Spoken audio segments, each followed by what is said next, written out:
Welcome back. We are going to be going through the I Have a Dream speech by Dr. King. As we go along, you can follow along with the notes on the slides, and we're going to highlight all as many different examples of parallelism as we can. Parallelism, just as a quick reminder, parallelism has the effect of repeating a particular grammatical structure, right? So you might hear something along the lines of, uh, the momentous decree came. It came as like a repetition, a similar sound, to be or not to be, right? It has a parallel structure. So that's what we're going to be working with. So let's go ahead and get into it. What is the power of language? Take a moment, please, to find 5 big words.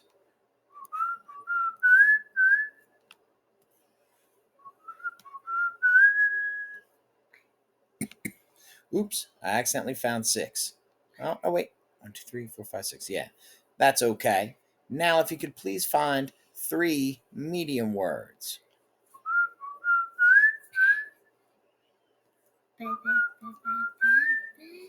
Excellent. And maybe now you could please find 3 little words.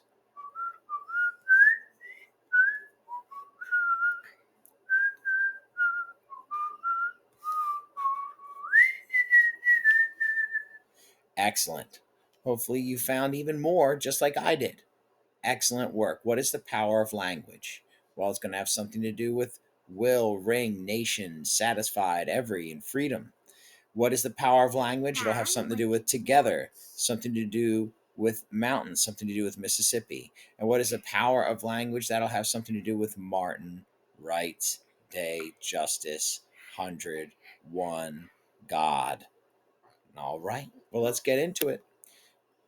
I am happy to join with you today in what will go down in history as the greatest demonstration for the freedom in the history of our nation. Let's get Dr. King's voice for this, please. With you today in what will go down in history as the greatest demonstration for freedom in the history of our nation.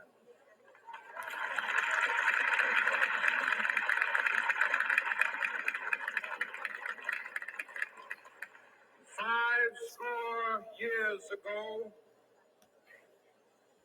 a great American in whose symbolic shadow we stand today signed the Emancipation Proclamation.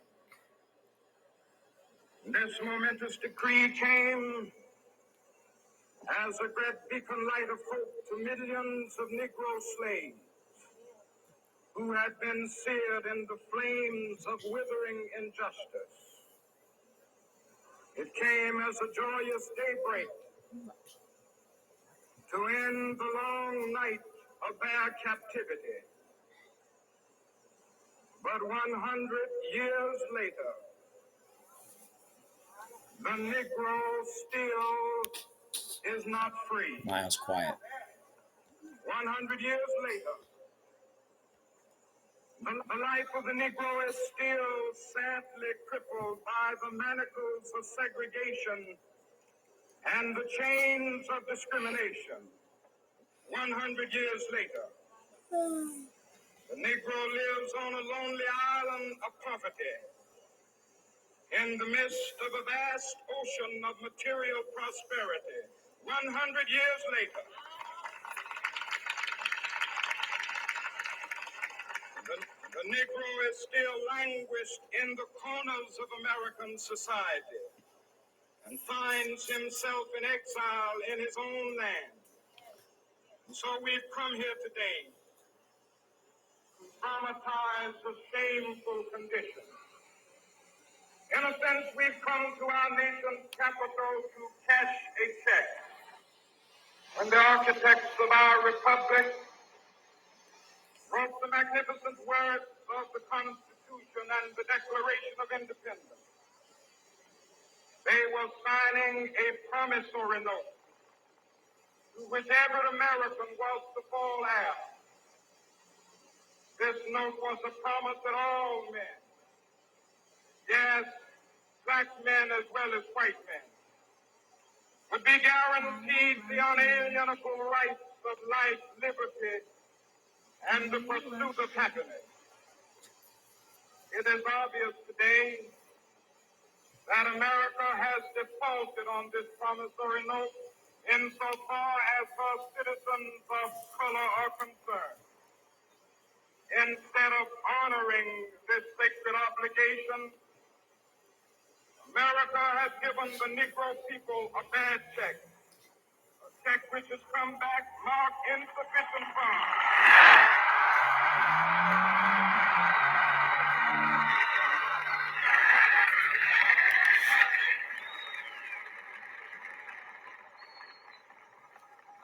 But we refuse to believe that the Bank of Justice is bankrupt. We refuse to believe that there are insufficient funds in the great vaults of opportunity of this nation. So we've come to cash this check, a check that will give us upon demand the riches of freedom and the security of justice.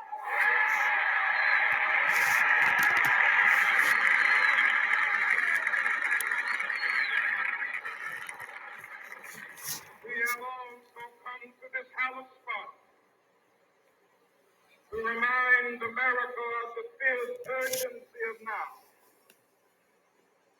This is no time to engage in the luxury of cooling off or to take the tranquilizing drug of gradualism.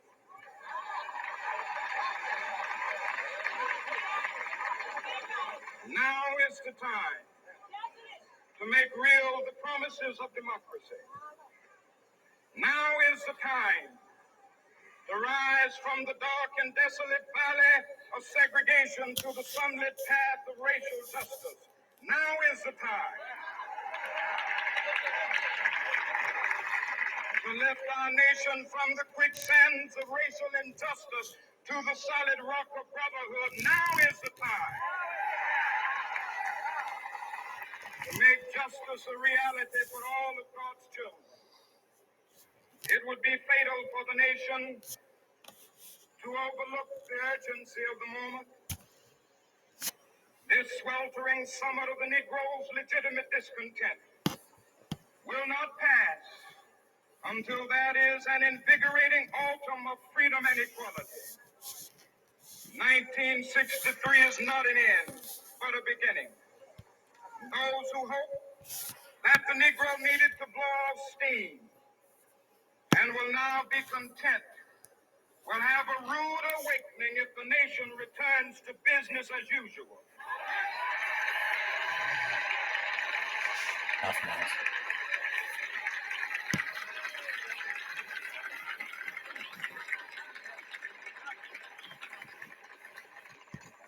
There will be neither rest nor tranquility in America until the Negro is granted his citizenship rights. The whirlwinds of revolt will continue to shake the foundations of our nation until the bright day of justice emerges.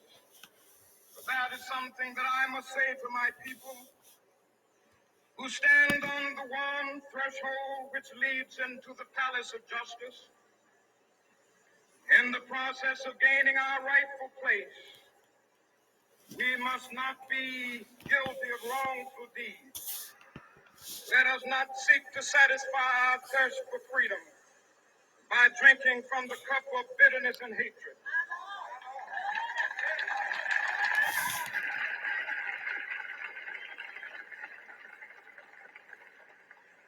We must forever conduct our struggle on the high plane of dignity and discipline. We must not allow our creative protests to degenerate into physical violence. Again and again, we must rise to the majestic heights of meeting physical force with soul force. The marvelous new militancy which has engulfed the Negro community must not lead us to a distrust of all white people. For many of our white brothers, as evidenced by their presence here today, have come to realize that their destiny is tied up with our destiny.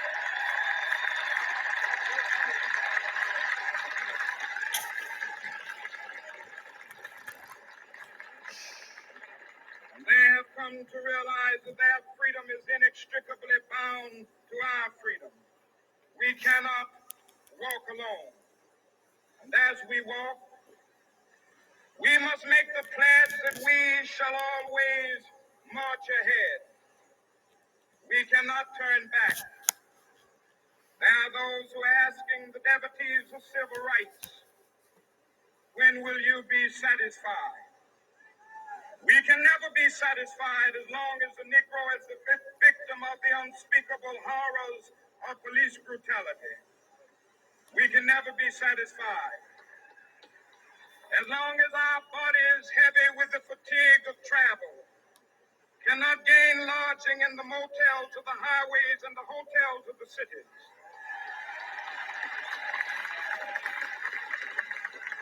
We cannot be satisfied as long as the Negro's basic mobility is from a smaller ghetto to a larger one.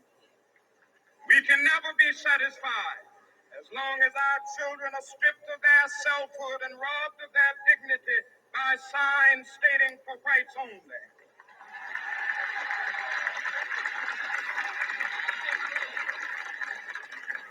We cannot be satisfied as long as a Negro in Mississippi cannot vote and a Negro in New York believes he has nothing for which to vote.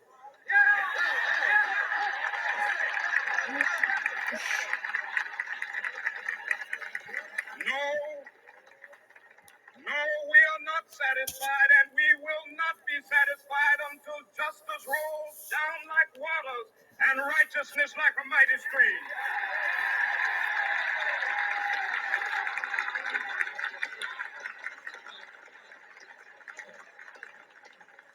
I am not unmindful that some of you have come here out of great trials and tribulations.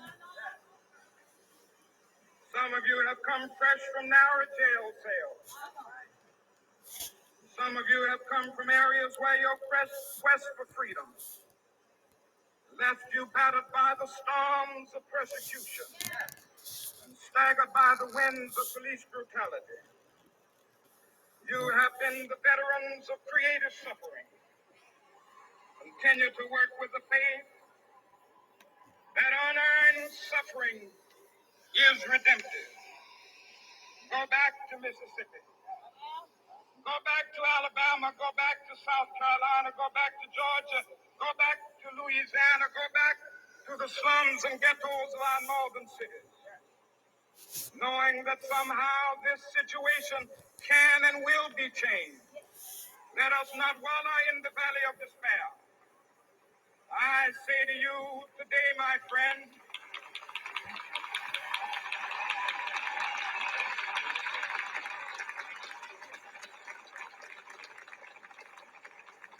so even though we face the difficulties of today and tomorrow, I still have a dream. It is a dream deeply rooted in the American dream. I have a dream that one day this nation will rise up, live out the true meaning of its creed. Knock it off. We hold these truths to be self-evident that all men are created equal.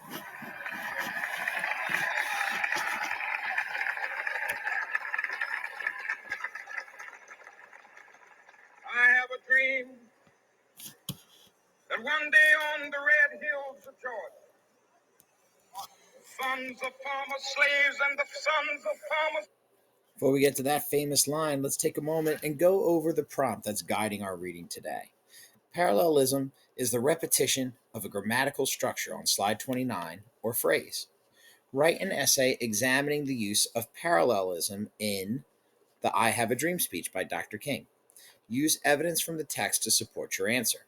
Please take a moment and move those two red dots over to prompt. And what you're going to do is take these two red dots and you're going to place them on the two most important words in the prompt. Please do so now.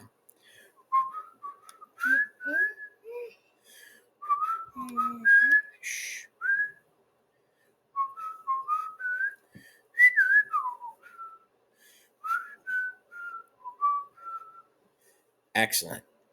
Now, please move these two purple dots up next to I am not unmindful. I am not unmindful that some of you have come out here of great trials and tribulations.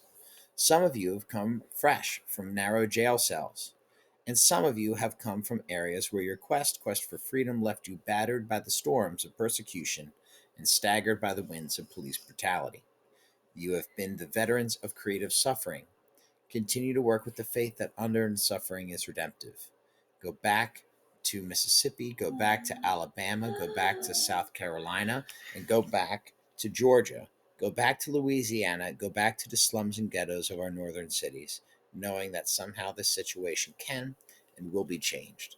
What are two examples of parallelism you could drag those purple dots to? Take the time to do so now.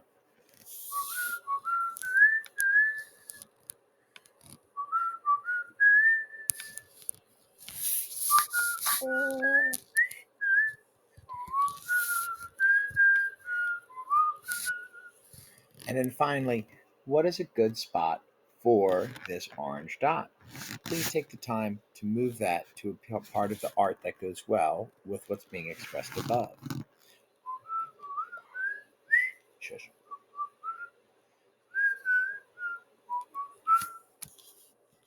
All right. My tummy feels better. Oh, that's great, bud.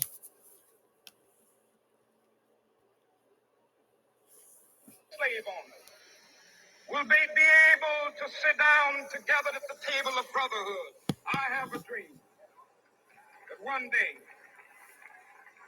even the state of Mississippi, a state sweltering with the heat of injustice, sweltering with the heat of oppression, be transformed into an oasis of freedom and justice. I have a dream that my four little children will one day live in a nation where they will not be judged by the color of their skin, but by the content of their character. I have a dream today.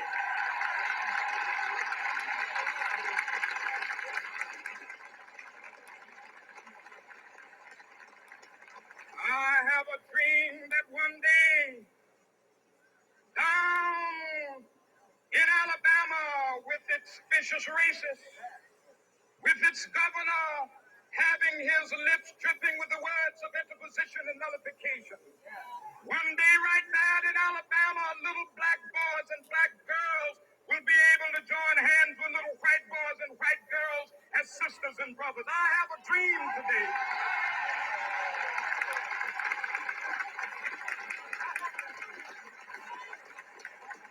I have a dream that one day every valley shall be exalted. Every hill and mountain shall be made low, the rough places will be made plain, and the crooked places will be made straight, and the glory of the Lord shall be revealed, and all flesh shall see it together. This is our hope. This is the faith that I go back to the South with. With this faith, we will be able to hew out of the mountain of despair a stone of hope.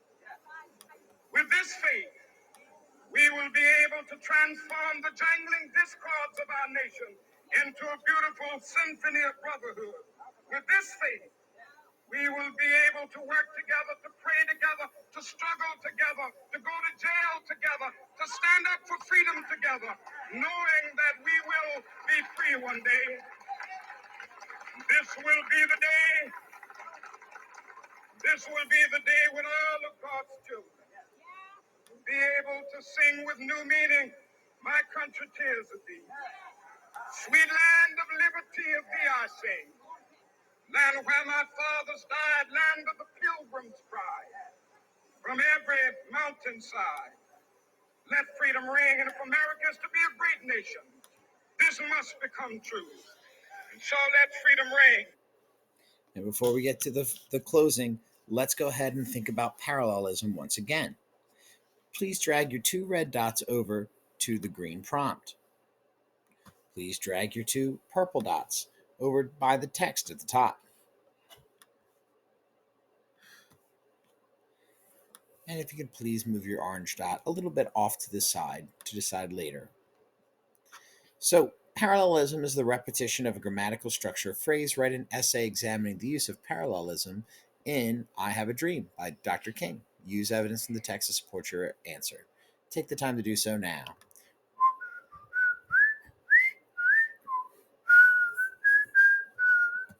Nice. Next, grab those two purple dots and move them to two pieces of evidence.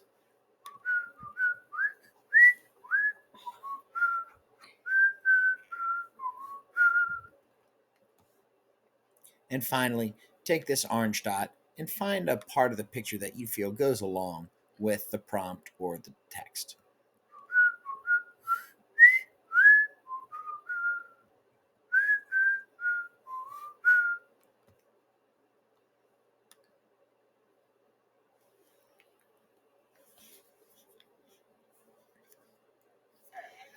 From the prodigious hilltops of New Hampshire, let freedom ring. From the mighty mountains of New York, let freedom ring. From the heightening Alleghanies of Pennsylvania, let freedom ring. From the snow-capped Rockies of Colorado, let freedom ring. From the curvaceous slopes of California. But not only that, let freedom ring from Stone Mountain of Georgia.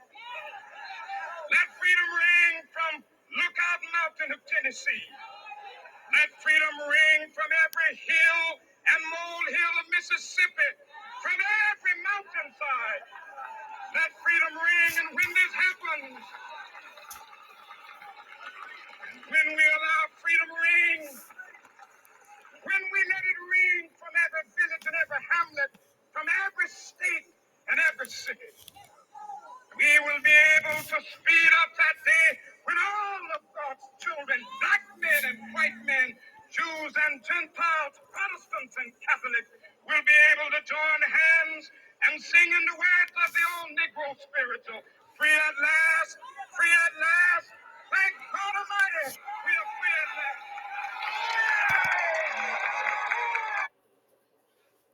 Excellent. So you'll notice as you scroll back through the speech that you'll be able to find so many examples of parallelism. The speech is really the gold standard in how to use parallelism when you're writing a persuasive speech. And parallelism, again, is the repetition of a grammatical structure to emphasize the points that you'd like to make, either about freedom or togetherness or humankind or the divide in 1963 between um, Black Americans and white Americans. So, and the terrorizing of the former. So, prompt parallelism is the repetition of grammatical structure or phrase. Write an essay examining the use of parallelism in I Have a Dream. Use evidence from the text to support your answer. Let's go ahead and take a look at a way to answer this prompt. The use of parallelism. Oh, well, already I've got some overlap, right? Parallelism, parallelism, parallelism. The use of parallelism in I Have a Dream is used when King finishes the speech with historically contentious groups. King has spent much of the speech detailing the suffering and bravery exhibited by the civil rights movement. He ends the speech with a rousing call to action. When all God's children, black men, white men, Jews and Gentiles, Protestants, and Catholics will be able to join hands and sing. This last list of groups, right? A list, repetition, forms a parallelism. If each pairing were followed by an explanation or history, then the parallelism would not be able to make the impact would not be able to impact the audience. The parallelisms in the list make the famous ending that much more musical and memorable. Notice how musical and memorable goes with this picture over here. Whoops. Jews and Gentiles from earlier goes right here. Dr. King giving a speech. There he is, right here. And parallelism, say less. It's right here. You can take the time to pre write, and you can also take the time to take a second peek at the word cloud and then go ahead and attempt this TDA prompt. Excellent work. Good job, y'all.